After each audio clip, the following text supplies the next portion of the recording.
But don't fall for it. If you are caught running a red light, you'll receive a notice in the mail. It'll look something like this with picture proof of the violation. This is a library of 150 books. They're encyclopedias, science books, and novels. This e-reader can hold all this information 40 times over. But how loud is too loud? State law says it's too loud if it's plainly audible from 25 feet away. I just really want to cut. Which means if I can hear that truck stereo standing here, then that driver's breaking the law. But in the past, it was expected, even applauded. Coaches would perform a quick field test. How many fingers am I holding up? Can you see them both? A right answer got a player back into the game. There's just one problem. Most coaches aren't doctors. In a one-on-one interview with Governor Rick Scott Friday, I asked about the differing statistics and who deserves the credit for Florida's improving economy. While the news is mostly good, there's a danger looming out in the Gulf of Mexico. No one knows what the long-term impacts of the BP oil spill will be on sea turtles or the entirety of the Gulf Coast ecosystem. Chris brought a cart full of discs, but no bug spray. He's rethinking his decision. I'm sure it will in the future. Oh yeah, definitely. That's because there have been 21 cases of mosquito-borne illnesses in Florida this summer. Last Wednesday, a 64-year-old Jacksonville woman died after being bitten by a mosquito with the West Nile virus. If you're going outside, doctors with the Florida Department of Health say cover your arms and your legs and put bug spray on everything that's not covered. If a game doesn't sell out within 3 days of kickoff, then the NFL will punish fans by taking it off local TV. It's called a blackout, and here at the state capitol, one lawmaker is trying to end the practice. At this intersection, a few blocks from the state capitol, the speed limit going north and south is 35 miles an hour. The yellow light lasts about 3.2 seconds. The new bill would require it to last 4 seconds. Before finding fame on the hardwood, James served 6 years in the U.S. Air Force, including 3 tours of duty in Afghanistan, Iraq, and Qatar. He might still be there had it not been for his military supervisor. He asked me to play basketball, and I was like, no, not really. And, you know, he was like, you do now. James was a high school dropout, quitting at 16 and never having played organized basketball. At 17, he joined the Air Force. He was 6'5". During his service, he grew 5 more inches, catching the attention of FSU scouts. Gray told a joint Senate committee Thursday the only way to stop neglect is to put cameras in residents' rooms. Gray says the great thing about a camera is it can be hooked up to the internet and then accessed by family members using a secret code anywhere where there's an internet connection. This is most of the video from Wednesday's 11-minute special session in the House, sped up so you don't miss a minute of what you paid for. Members and visitors in the gallery, please rise for our invocation today. Lawmakers prayed, pledged, and spent your money, including thousands of dollars on flights, meals, and hotel rooms. Each member is given $110 a day for lodging and $80 for food and other expenses.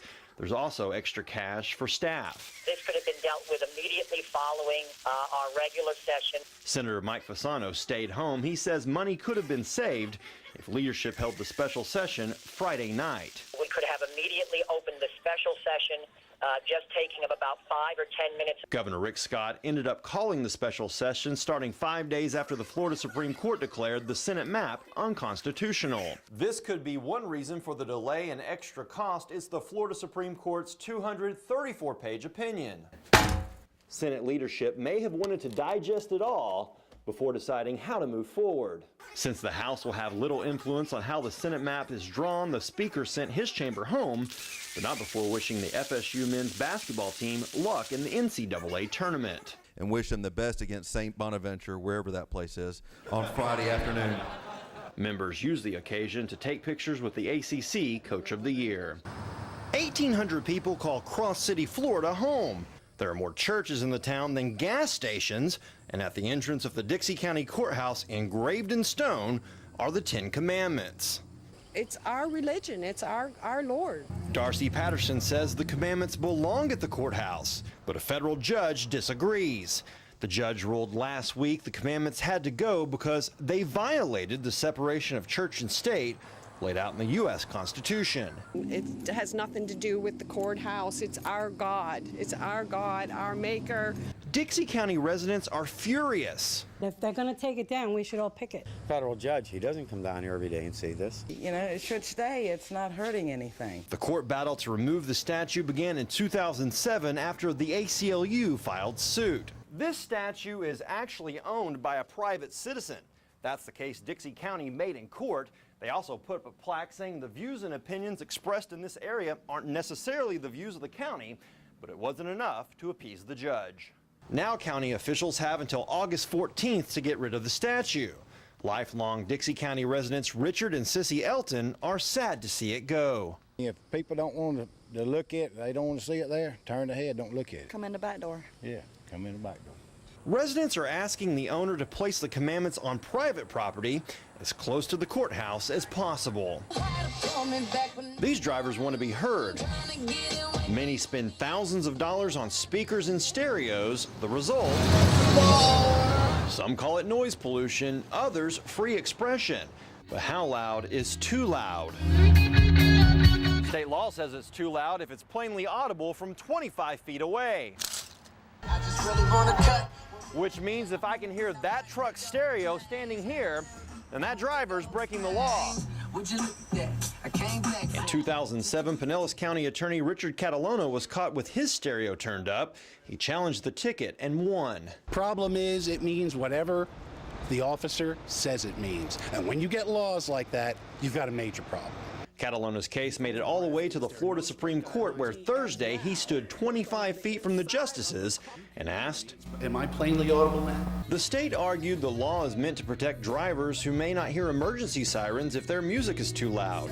What the legislature has done is drawn a statute and tried to draw lines based upon what would be unsafe, what level of noise inside the car would be unsafe. The justices listened to the case for 45 minutes. If they side with Catalona,